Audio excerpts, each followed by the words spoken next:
Today, today I am taking you to Batanes to explore not only this beautiful land but also to get to know the people that resides and takes care of the natural beauty of this destination. Before we get started, I want to introduce to you the Ivatans or the Itbayats.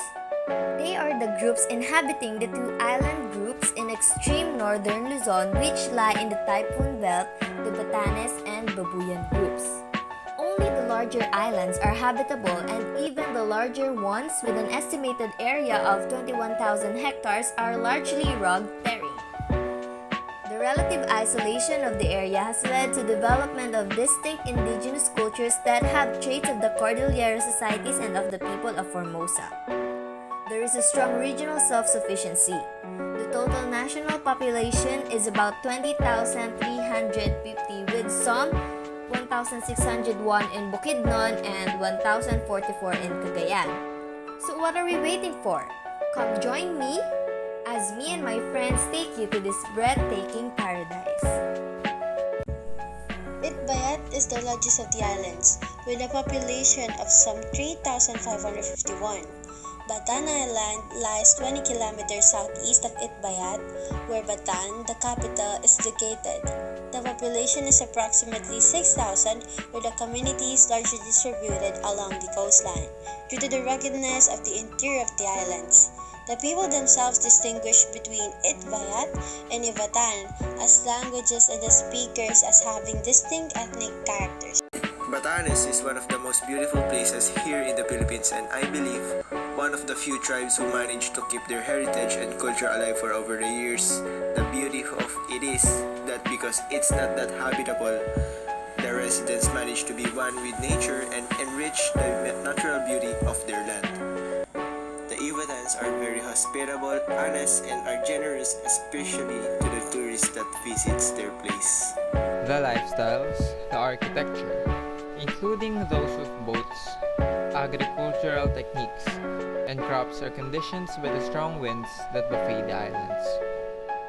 Houses are built with thick wall of stones and mortar, and traditionally with roofs of layers and layers of thatching.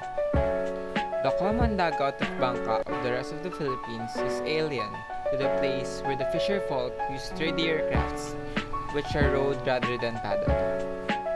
Agricultural fields are often broken up into areas by trees that function as windbreakers. The overall feel of the cultures in the island is traditionally megalithic, where self-sufficiency is the norm. Thus, there is no felt need for a marketplace in the communities. Agriculture is the base of livelihood, although production is low. Root crops are extensively cultivated, especially sweet potato, with some production surplus. Taro, yams, banana, and citrus fruits are also produced. Fishing is very limited about the Batan Islands, although they are better fishing grounds in the Babuyan Channel. Now, let's talk about the arts and crafts of the Ivatans. The Ivatans are also known for their oral tradition, which include lyric folk songs, lagi, working songs, kalusan, and the legends Kabata. We're not going to dive deeper into that, but rather this amazing Yaro Gallery and the art shop located in Basco, Batanes that enriches their arts and crafts in eco-friendly way. Yaro Gallery and Art Shop is run by cooperative artists of the Ivatans. They serve their purpose as they share their mission to help make the arts an eco-friendly industry for sustainable livelihood that supports the indigenous culture and heritage of the islands. They promote fellowship in the visual, written, and performing arts, and they are passionate young artists who paint, teach others, and help local groups and visiting artists with their artistic needs. Outside the shop, you will see the beautiful painting on its walls. Beautiful art is painted on its walls that you won't think twice of what it is. You will just know it right away in first glance that your artistic self is driving you inside the shop.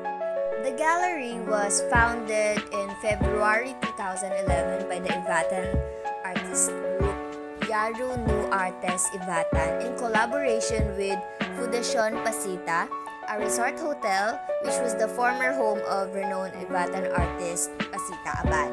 Now, What you see in your screen is a series of painting rendered in tribal style on wood depicting a fish vendor. This is what you call cogwheels, and cogwheels had been creatively superimposed onto the headpieces of the vendor. As we all interpret artwork in our individual manners, I leave the interpretation of this art to you. And now, let's move forward to see more of the artworks presented in this gallery. As we can see in the artworks, most of this depicts their lives as Ivatans. It shows us how they correlate their beautiful culture in their work of art. Pinapakita po dito yung livelihood na meron sila at kung paano yung buhay nila daily. This just proves that our rich culture will always play a massive role in our lives, in our forms of art. This is one way to preserve our heritage and one of the best ways to keep our traditions alive. Most people now are forgetting how beautiful our history is and how the lifestyle of our ancestors was lived. But as we go travel around our country, we will meet people, lots and lots of people, and we will also meet ourselves along the way. The beauty of art is that it makes us who we are.